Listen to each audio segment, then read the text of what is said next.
बिस्मिल्लाहिर्रहमानिर्रहीम। अस्सलामु अलैकुम। आज का हमारा टॉपिक है बादशाह ने अपनी बेटी को क्या सज़ा दी। एक बादशाह की 7 बेटियां थीं।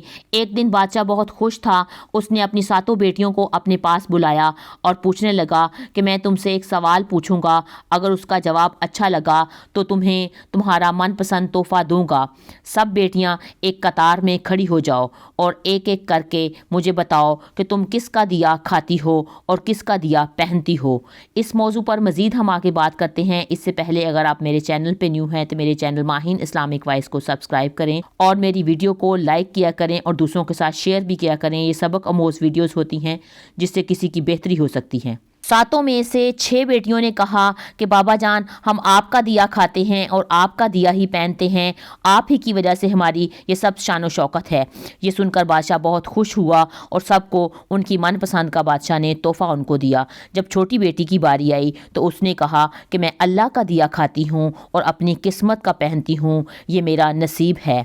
बादशाह ये सुनकर बहुत आग बगोला हो गया और कहने लगा कि ऐ कमबख्त, तुमने मेरी नाशुक्री की है और तुझे इसकी ज़रूर सज़ा मिलेगी। हाँ, जो हुक्म अब्बा हजूर। बादशाह ने सिपाहियों से कहा कि जाओ उसे जंगल में छोड़ाओ, मैं भी देखूं कि ये मेरे बगैर कैसे अल्लाह का दिया खाती है और अपने नसीब का पहनती है।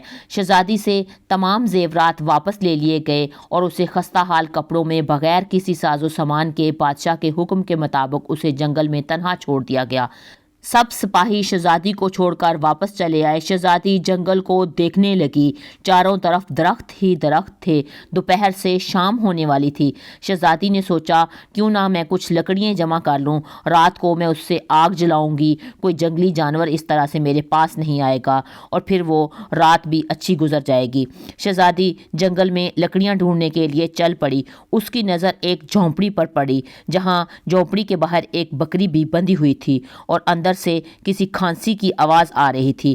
पहले तो वो शहजादी बहुत हैरान हुई कि इतने वीराने में जंगल में कोई झोंपड़ी। फिर जब वो झोंपड़ी के पास गई और झोंपड़ी के अंदर दाखिल हुई तो क्या देखती है कि एक बूढ़ा ज़ईफ़ आदमी चारपाई पर लेटा हुआ है और खांसते खांसते पानी पानी पुकार रहा है।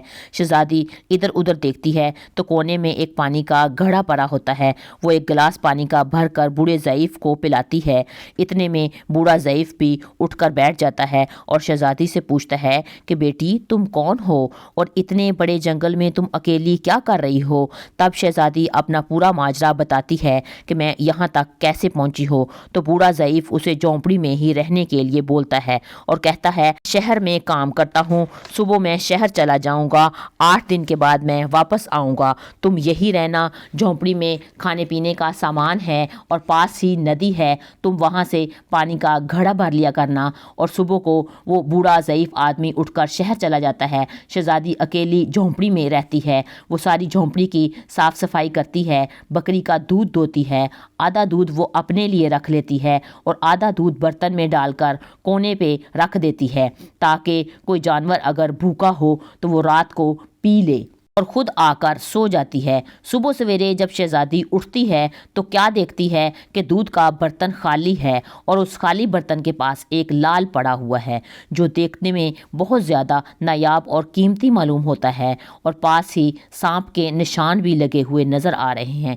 तब शहजादी को याद आता है कि बचपन में उसने सुना था कि जब कोई सांप, नायाब सांप बहुत खुश होता है तो वो एक लाल उगलता है जिसकी कीमत हीरे जवाहरात से बहुत ज़्यादा महंगी होती है। शहजादी बहुत हैरान होती है और दिल में सोचती है कि शायद सांप भूखा था और उसे जब दूध पीने के लिए मिला तो खुशी में उसने लाल छोड़ दिया है।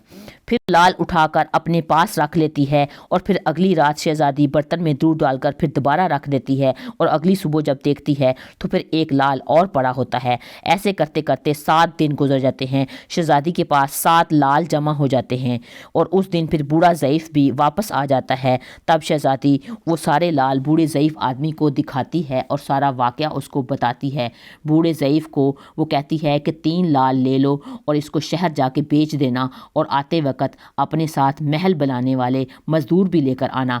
बाकी 4 लाल शहजादी अपने गले में माला के तौर पर पहन लेती है और कुछ ही महीनों में जंगल में आलीशान महल तैयार हो जाता है जिसमें बूढ़ा ज़ईफ़ आदमी और शहजादी रहते हैं। यहाँ खूबसूरत महल ऐसा महल होता है कि जिसकी आराइश اور اس میں ہر قسم کے نوکر چاکر، دنیا کی تمام نعمتیں اس میں موجود ہوتی ہیں۔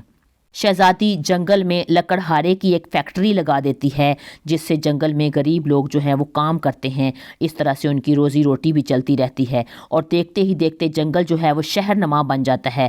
دور دور تک دھوم مچ جاتی ہے کہ شہزادی بہت رحم دل ہے۔ یہ خبر ایسے ہی بادشاہ کے پاس بھی پہنچتی ہے، تو بادشاہ کے دل میں اشتیاق پیدا ہوتا ہے کہ دیکھوں وہ کون سے ملک کی شہزادی ہے جس کی اتنی زیادہ تعریف اور دھوم مچی ہوئی ہے۔ بادشاہ اپنے سپاہیوں کے ہاتھوں پیغام بھیجتا ہے کہ شہزادی، میں تم سے ملنا چاہتا ہوں۔ شہزادی کے سپاہی جب شہزادی کو بتاتے ہیں تو شہزادی جی آگے سے حکم دیتی ہے کہ بادشاہ سلامت سے کہنا کہ ایک شرط پر میں آپ سے ملوں گی کہ وہ اپنی تمام بیٹیوں کے ساتھ آئیں۔ سپاہی جا کر بادشاہ کو پیغام دیتے ہیں، اور ایک دن بادشاہ اپنی تمام بیٹیوں کے ساتھ شہزادی کے محل میں آتا ہے۔ شہزادی ان سب سے اپنے چہرے پر نقاب کر کے ملتی ہے اور ان کے لیے 7 رنگ کے کھانے پیش کرتی ہے، اور ہر کھانے کے ساتھ وہ اسی رنگ کا جوڑا اور زیورات پہنتی ہے۔ محل کی شان و شوکت اور خوبصورتی اور شہزادی کا یہ انداز بادشاہ اور اس کی تمام بیٹیوں کو بہت حیران اور متاثر کرتا ہے۔ آخر میں بادشاہ شہزادی سے کہہ ہی دیتا ہے، میری بیٹی کی جگہ پر ہو، اور میں بھی تمہارے کہنے پر اپنی تمام بیٹیوں کے ساتھ تمہارے پاس تمہیں ملنے آیا ہوں، پھر ہم سے یہ پردہ کس لیے ہے؟ اور بہت ہی اصرار کے بعد شہزادی کہتی ہے کہ ٹھیک ہے، میں پھر تیار ہو کر آتی ہوں تاکہ میں آپ کو اپنا چہرہ دکھا سکوں۔ سب شہزادیاں آپس میں سرگوشی کرنے لگتی ہیں اور کہتی ہیں کہ اتنی زیادہ تو تیار ہے، اتنے مہنگے زیورات اور کپڑے پہنے ہوئے ہیں، اور اب ابھی کہتی ہے کہ میں تیار ہو کر آتی ہوں۔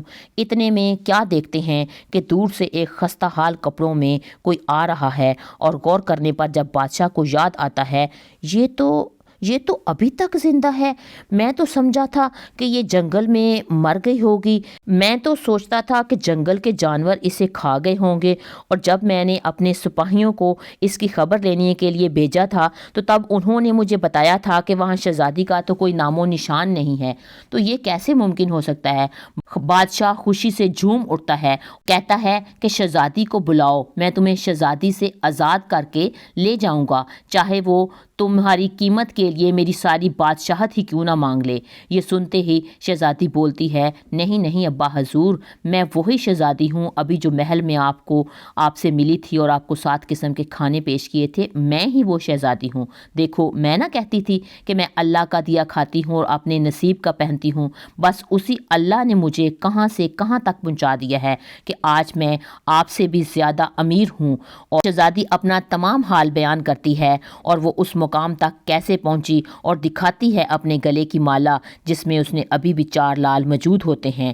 یہ بات سن کر باقی تمام شہزادیاں اس پہ رشک کرنے لگتی ہیں اور سوچتی ہیں کہ اے کاش ہم نے بھی تب یہی کہا ہوتا کہ اللہ کا دیا کھاتے ہیں اور اپنے نصیب کا پہنتے ہیں۔ دوستو، ہمیشہ اللہ کی ذات پر ہمیں یقین ہونا چاہیے، وہ جس حال میں بھی ہمیں رکھے ہمیشہ ہمیں اس حال میں شکر ادا کرنا چاہیے کہ اللہ نے ہمیں جس حال میں بھی رکھا ہے وہ بہتر ہے۔ آج کے اس دور میں بچوں کی ایسی تربیت کی بہت زیادہ ضرورت ہے کہ بچوں کی آخرت کی فکر بھی والدین کو ایسے ہی کرنی چاہیے جیسے وہ اپنی آخرت کی فکر کرتے ہیں۔ یہ ایک چھوٹا سا بہت خوبصورت پیغام خاص طور پر نوجوانوں کے لیے ہے کہ ان کی رہنمائی ہو سکے، اور اس ویڈیو کو آپ دوسروں کے ساتھ شیئر کریں، اس سے ہمارے بچوں کی اصلاح ہو سکتی ہے اور اللہ ہمیں اچھے اور نیک عمل کرنے کی توفیق عطا فرمائے۔ اگر آپ کو میری ویڈیو اچھی لگی ہے تو میری ویڈیو کو لائک کریں، میرے چینل ماہین اسلامک وائس کو سبسکرائب کریں۔ فی امان اللہ۔